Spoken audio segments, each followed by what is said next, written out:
Hello friends, welcome you all. आज मैं आपके लिए जो वीडियो लेकर आ रहा हूँ, देखिए बात करने वाले हैं केमिकल सेक्टर के एक स्टॉक की।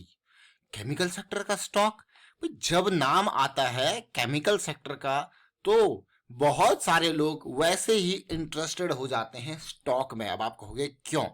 क्योंकि इसकी वाइड एरिया, मैं कहूंगा इसका जो एप्लीकेशन है वो बहुत जबरदस्त तरीके से अलग अलग इंडस्ट्री में होता है। तो इसीलिए ये जो सेक्टर बन जाता है वो बन जाता है एक डाइवर्सिफाइड। मतलब ऐसा नहीं कि इसको एक पर्टिकुलर इंडस्ट्री में डिपेंड रहना पड़ता है। चाहे फार्मा की बात करो, चाहे मैं कहूँगा होम, घर पे होम केयर की बात करो, तो अलग अलग इंडस्ट्री में यूजेस होते हैं केमिकल्स के। तो इसीलिए ये सेक्टर बहुत इंपॉर्टेंट हो जाता है। और आपने देखा होगा पास्ट में भी कि केमिकल सेक्टर से मल्टी बैगर स्टॉक्स आपके सामने आते हैं। तो चलिए डिटेल में समझते हैं आज इस स्टॉक को। और आगे बढ़ने से पहले मैं आपको बता दूं, अगर आपने अब तक चैनल को सब्सक्राइब नहीं किया तो जल्दी से सब्सक्राइब कर लें, बेल आइकन को प्रेस कर लें, जिससे आपको नोटिफिकेशन आती रहेगी। और प्राइस एक्शन सीखने के लिए आप ज्वाइन कर सकते हो मेंबरशिप ज्वाइन बटन पे क्लिक करके। तो आज जो स्टॉक आपके सामने आने वाला है उसको देखिए। सबसे पहले मैं नजर डालूंगा रेवेन्यू पे। एक टाइम पे 1200 करोड़ का रेवेन्यू होता था, लेकिन लगातार ये रेवेन्यू बढ़ता जा रहा है और आज की डेट में 3200 करोड़ का रेवेन्यू हो चुका है। इस कंपनी का नाम है गुजरात अल्कली एंड केमिकल्स। यानी कि आप कहोगे गुजरात अल्कली तो बहुत ही बढ़िया, जैसा कि ये नाम ही बता रहा है किस तरीके के केमिकल्स ये आपके लिए बनाता होगा, गुजरात अल्कलीज। अब आप कहोगे यार ये तो बहुत ही थोड़ा प्रोनाउंसिएशन में ऊपर नीचे हो सकता है नाम में, तो देखिए और मल्टी प्रोडक्ट केमिकल है, लेकिन मेजर जो जोर इसका है ना उसको समझिए किस पे है। 810 का प्राइस है, 6000 करोड़ के आसपास का मार्केट कैपिटलाइजेशन है। अगर प्रॉफिटेबिलिटी की बात करो तो यहां पे जरूर झटका लगा है प्रॉफिटेबिलिटी में, लेकिन पिछले 12 महीनों में वापस लाइन पे आ चुका है। अगर नंबर्स की बात करूं काफी अच्छे 700 करोड़ तक 2019 का प्रॉफिट रह गया है, लेकिन अब देखिए बीच में कम हुआ, अब फिर से नंबर्स आपके सामने हैं। अगर गुजरात अल्कलीज को देखा जाए, जैसा कि मैंने आपको बताया मेजर काम किस चीज का है, वो है कॉस्टिक सोडा का। अब आपके मन में अगर आपने केमिस्ट्री पढ़ी होगी पहले कभी, तो कॉस्टिक सोडा आपको पता ही है होता क्या है। यानी कि सीधे सीधे बेसिक सी बात है, कॉस्टिक सोडा आपका होता है NaOH, यानी कि सोडियम हाइड्रोक्साइड इसको कहते हैं। तो उससे रिलेटेड ये काम करता है। दहेज और वडोदरा में यहाँ पे ऑलरेडी इसके मैन्युफैक्चरिंग फैसिलिटीज हैं। अब कॉस्टिक सोडा आपको पता लग गया क्या है, क्या है? Sodium hydroxide. अब आप कहोगे यार सोडियम हाइड्रोक्साइड बनता कैसे होगा?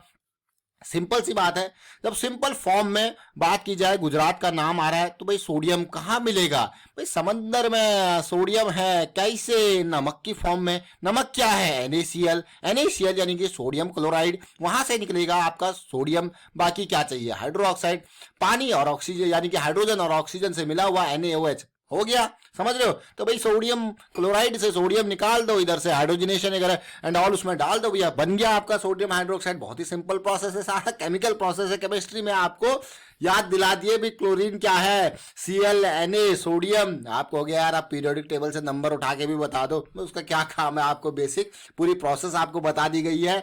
इस कॉस्टिक सोडा की अगर आप देखो, ये देखिए तसल्ली से कंपनी की प्रोडक्ट बास्केट में यही नहीं है, कॉस्टिक सोडा से रिलेटेड 36 प्लस प्रोडक्ट्स हैं। अगर देखा जाए उसमें ये हाइड्रोजन पेरोक्साइड का भी काम करता है। तो भाई जब यहाँ पे क्लोरीन निकल रहा है, जब यहाँ पे क्लोरोमीथेन, तो वही काम है। देखिए एल्यूमिनियम क्लोराइड, सब कुछ ये देखिए, फॉस्फोरिक एसिड, ये सारे काम है इसके। अब इंपॉर्टेंट, अब आपको यार यूज कहाँ होता है, जैसा कि मैंने आपको ऑलरेडी बताया भाई ऐसा होता है केमिकल सेक्टर कि जिसका यूजेज जो है वो वाइड होता है। अब आप खुद सोचिए, textile, pulp paper, soap, detergent, ये अगर कॉस्टिक सोडा की बात की जाए ना, अगर आप देखोगे फूड इंडस्ट्री के अलावा आप देखते होंगे जो आप वो ड्रेनेज क्लीनिंग वगैरह करते हो, अगर मैं नॉर्मल यूजेज की बात करूं तो वहां पे भी इसी का यूज होता है। तो बहुत जबरदस्त तरीके से ये सोप डिटर्जेंट में यूज होता है। जब होम केयर की बात आती है, वाटर ट्रीटमेंट में यूज होता है, पेट्रोलियम में यूज होता है, plastic, fertiliser, pharma, agrochemical, plant protection, dyes intermediate. देखिए बाप हो गया, कहाँ कहाँ ये केमिकल्स यूज होते हैं जो ये कंपनी बनाती है। और कॉस्टिक सोडा इसका बहुत बड़ा मार्केट शेयर देखिए, 12%। इतनी छोटी कंपनी होने के बावजूद 12% और 101% कैपेसिटी यूटिलाइजेशन यहाँ कॉस्टिक सोडा के बिजनेस में फाइनेंशियल ईयर 21 में किया है। रेवेन्यू की बात की जाए, caustic soda flakes, hydrogen peroxide, chloromethanes, देखिए किस तरीके से जो सारी चीजें हैं उनके ऊपर जो रेवेन्यू के परसेंटेज सेगमेंटेड कर रखे हैं। अब एक्सपोर्ट की जाए की बात की जाए तो देखिए Europe, West Asia, South East Asia, Africa, Middle East, ये सारा देखिए पूरा 7 कंट्रीज सब में यहाँ पे जो है एक्सपोर्ट भी ये करता है।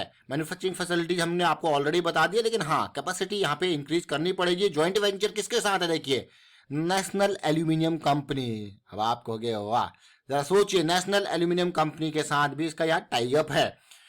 और ये डिटेल तो हमने फंडामेंटल लेवल पे देखी, लेकिन ये स्टॉक हमारे रडार में क्यों आया, नजरों में क्यों आया, वो आप देखिए प्राइस एक्शन। एक ऐसा लेवल होता है प्राइस एक्शन जो स्टॉक को हमारी नजरों में लेके आता है। देखिए मैं आपको 2 स्टेजेस की बात करूंगा। अभी देखिए प्राइस एक्शन में अगर मैंने इसीलिए आपको यहाँ पे आरएसआई का भी चार्ट ओपन करके रखा हुआ है। 2018 वो साल था जब मिड कैप और स्मॉल कैप का बड़ा बुरा हाल हुआ था। ये देखिए, देख रहे हो इस पार्ट को, यहां से बड़ा बुरा हाल हुआ, ये डाउन आया, लोअर हाई लोअर लो की सीरीज चलती गई और हम कहां पे आ गए, बिल्कुल ये पॉइंट पे। अगर आप देखो 2020 में हम यहां पे थे, ये वाला पॉइंट। उसके बाद धीरे धीरे पूरा का पूरा मार्केट भाग रही थी, लेकिन ये कंसोलिडेट कर रहा था, रैली से पहले का कंसोलिडेशन। ये लेवल ये होता है फर्स्ट लेवल। जब रैली आपकी स्टार्ट हो रही होती है तो ये फर्स्ट लेवल होता है। अगर आप आरएसआई पे इसको देखोगे तो लोअर हाई लोअर लो की सीरीज के साथ ये कंसोलिडेशन, अब जब ये ब्रेक होगा तो एक पहली आपकी रैली स्टार्ट होगी, जो कि आप देख रहे हो कहां से, 350 से ऑलमोस्ट 850 तक की ये रैली स्टार्ट होगी। अब इस रैली के बाद आपकी एक्सपेक्टेशन होती है कि भाई सुपर मोमेंटम एरिया में हमको करेक्शन मिले, जो कि ये अभी देखने को मिल रहा है। अब क्या होगा, सेकंड लेवल की रैली यहाँ पे स्टार्ट होगी और वो आपको देखने को मिल रही है। आप कहोगे वाह, ये नेक्स्ट लेवल है। जैसे कि आप यहाँ पे देखो, फर्स्ट लेवल, सेकंड लेवल, फिर दूरी बहुत ज्यादा बढ़ जाती है तो फिर आपको थर्ड लेवल पे वहां पे फिर करेक्शन की एक्सपेक्टेशन होती है। तो ये हम बात कर रहे हैं यहाँ पे गुजरात एल्कली की। फिर से रिपीट करेंगे, गुजरात एल्कली। आप देखिए प्राइस एक्शन, देखिए प्राइस एक्शन किस तरीके का, दिस कंसोलिडेशन अगेन। अगर आप इसमें वॉल्यूम को देखोगे, इस करेक्शन में वॉल्यूम को देखोगे तो वॉल्यूम बहुत कम।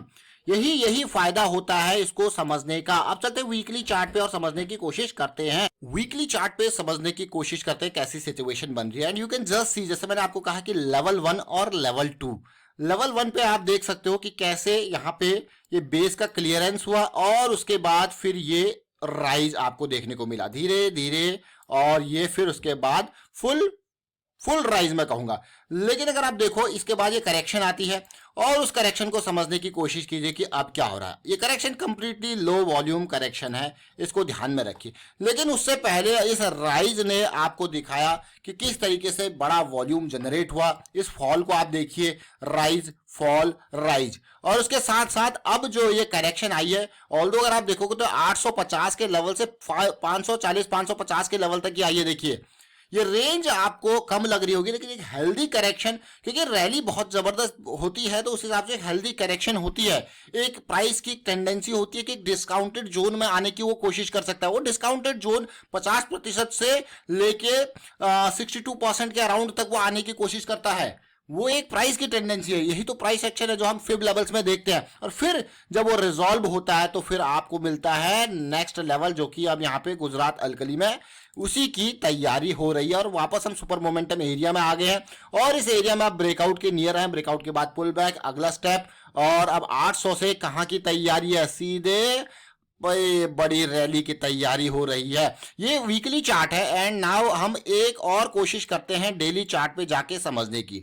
डेली चार्ट पे आप देखो कैसी सिचुएशन बन रही है। 200 SMA के इर्द गिर्द हम जरूर आए, और अगर देखो तो कहां पे कौन सा लेवल हमारा यहाँ पे आया, वो बहुत इंपॉर्टेंट ये लेवल है। देखिए बिल्कुल उसी लेवल से रिजेक्शन बार बार आपको देखने को मिल रहा है, यानी कि स्मार्ट मनी एक्टिवेट हो रही है। और अभी जिस लेवल पे हम है, that is again a very important level. Important level के एरिया में क्या चाहिए हमको, मोमेंटम चाहिए, and we are already in momentum. अब यहाँ पे जो कंसोलिडेशन चल रही है वो बहुत ही बढ़िया, लेकिन अगर यहाँ पे ब्रेकआउट होता है वॉल्यूम के साथ, then what we expect a pull back.